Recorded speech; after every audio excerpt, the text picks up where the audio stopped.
నమస్కారం. పండిత్ శ్రీరామ్ శర్మాచార్య గారు రాసిన ఉన్సే జో 50 కే హో చలే అనే హిందీ సాహిత్యం ఆధారంగా ఒక ముఖ్యమైన విషయం గురించి మాట్లాడుకుందాం. 50 ఏళ్లు దాటిన తర్వాత మన జీవితానికి అసలైన అర్థమేంటి?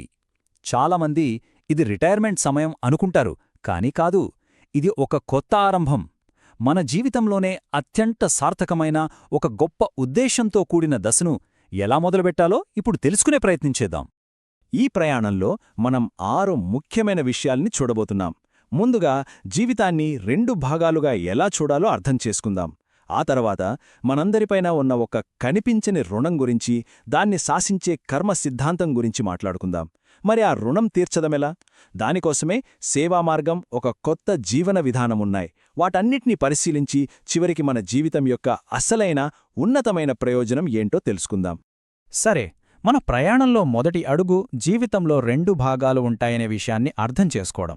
మన పెద్దలు చెప్పిన దాని ప్రకారం మన జీవితం అనేది యాదృచ్ఛికంగా జరిగిపోయేది కాదు. దానికొక ప్రణాళిక ఉంది, ఒక పద్ధతి ఉంది. దాన్ని 2 విభిన్న భాగాలుగా విభజించారు. మొదటిది మనం తీసుకునే కాలం, రెండోది మనం తిరిగి ఇచ్చే కాలం. ఈ విభజన వెనుక ఉన్న అసలు రహస్యమేంటో ఇప్పుడు చూద్దాం. జీవితంలో ఈ 2 భాగాల మధ్య చాలా తేడా ఉంది. మొదటి సగాన్ని పూర్వార్ధమంటాం. ఇది తీసుకోవాల్సిన సమయం.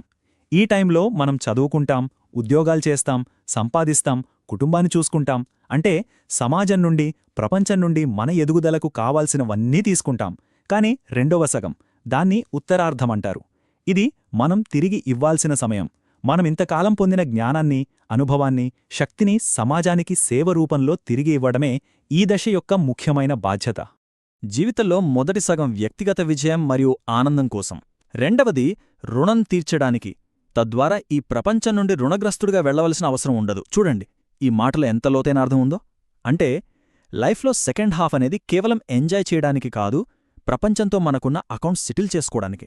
మనం తీసుకున్న దానికి బదులివ్వకుండా రుణపడి ఈ లోకాన్ని విడిచి వెళ్లకూడదు. ఈ ఒక్క ఆలోచనే ఈ మొత్తం విశ్లేషణకు ఆధారం. సరే, మరి మనం తీర్చాలంటున్న ఆ రుణం ఏంటి? ఇప్పుడదే చూద్దాం.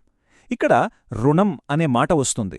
ఇది డబ్బుకు సంబంధించిన అప్పు కాదు, మన ఉనికికే ఆధారమైన ఒక కనిపించని ఆధ్యాత్మిక, సామాజిక బాధ్యత. మన కాస్మిక్ బ్యాలెన్స్ షీట్ ఏంటో ఒకసారి అర్థం చేసుకునే ప్రయత్నం చేద్దాం. అసలు రుణం అంటే ఏంటి? మనమీరోజు బ్రతికున్నామంటే దానికి కారణం ఎంద్రో. మనల్ని కన్న తల్లిదండ్రులు, చదువు చెప్పిన గురువులు, మనం బ్రతుకుతున్న ఈ సమాజం, మనం పీల్చే గాలి, తాగే నీరు, వీటన్నిటికీ మనం రుణపడి ఉన్నాం. మనం పొందే ప్రతిదాని వెనుక ఎంతోమంది త్యాగం, కృషి ఉన్నాయి. ఈ కనిపించని బంధమే రుణం.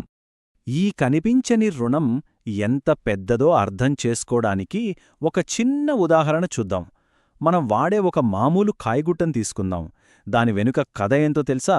దాన్ని పండించడానికి ఒక రైతు కష్టపడ్డాడు, ఆ పత్తిని దారంగా మార్చడానికి ఒక కార్మికుడు శ్రమించాడు, దాన్ని గుడ్డగా నేయడానికి ఇంకొకరు, అదే అమ్మడానికి మరొకరు. ఇంతేనా? కాదు. ఆ రైతు వాడిన నాగలిని ఒక కమ్మరి తయారుచేశాడు. దాని కావలసిన ఇనుము గనుల నుండి వచ్చింది. ఆ గనుల్లో వాడిన మెషీన్లను ఇంజనీర్లు తయారుచేశారు. ఆ ఇంజనీర్లు చదివిన పుస్తకాలు, వాటిలోని జ్ఞానం చూస్తుంటే ఈ గొలుసుకు అసలు అంతమే లేదు. అందుకే ఈ మాట అన్నారు, ప్రత్యక్షంగా మరియు పరోక్షంగా ఈ ఒక్క కైకుట్ట తయారీలో కోట్ల మంది ప్రజల సహకారముంది.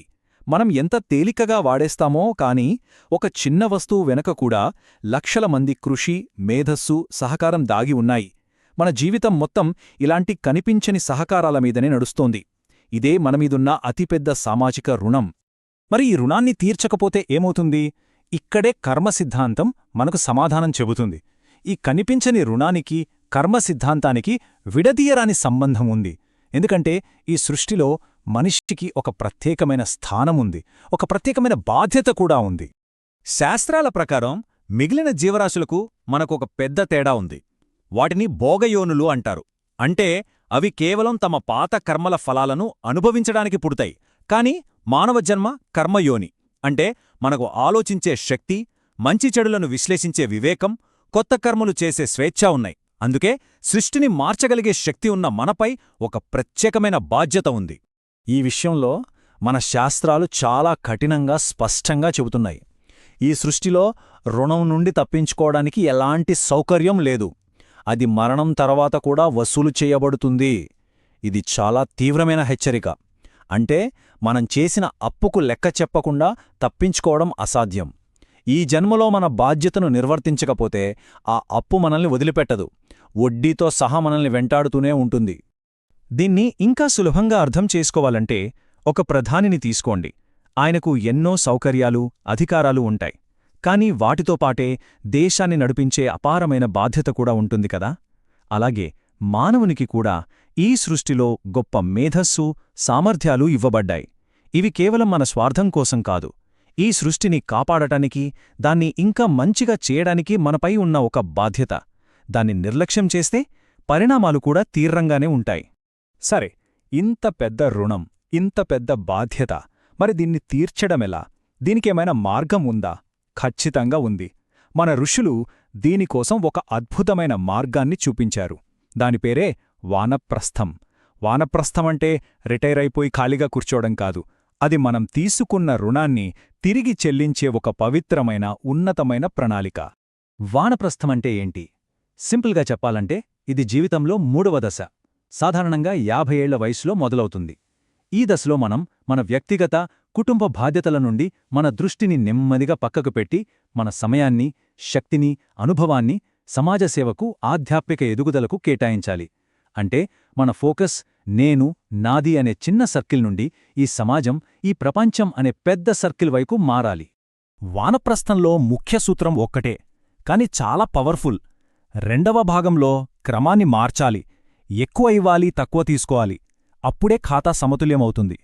జీవితంలో మొదటి సగంలో మనం ప్రపంచం నుండి కావలసినంత తీసుకున్నాం. ఇప్పుడు ఆ లెక్కను సరిచేయాలి. మనం ఎంత ఎక్కువ ఇస్తే మన రుణం అంత త్వరగా తీరుతుంది. మన బ్యాలెన్స్ షీట్ అప్పుడే క్లియర్ అయిపోతుంది. అయితే ఈ వానప్రస్థం అనేది పాతకాలం మాట కదా. ఈ రోజుల్లో, ఈ ఆధునిక ప్రపంచంలో ఇది సాధ్యమేనా? దీనికోసం ఇల్లు, వాకిలి వదిలేసి అడవులకు వెళ్ళిపోవాలా? అస్సలవసరం లేదు. ఈ అద్భుతమైన జ్ఞానాన్ని మన ప్రస్తుత జీవితంలోనే ఎలా పాటించవచ్చో ఇప్పుడు చూద్దాం. ఈ ఆధునిక వానప్రస్థ జీవనశైలికి 4 పిల్లర్సున్నాయి. మొదటిది ఉపాసన, అంటే దైవచింతన.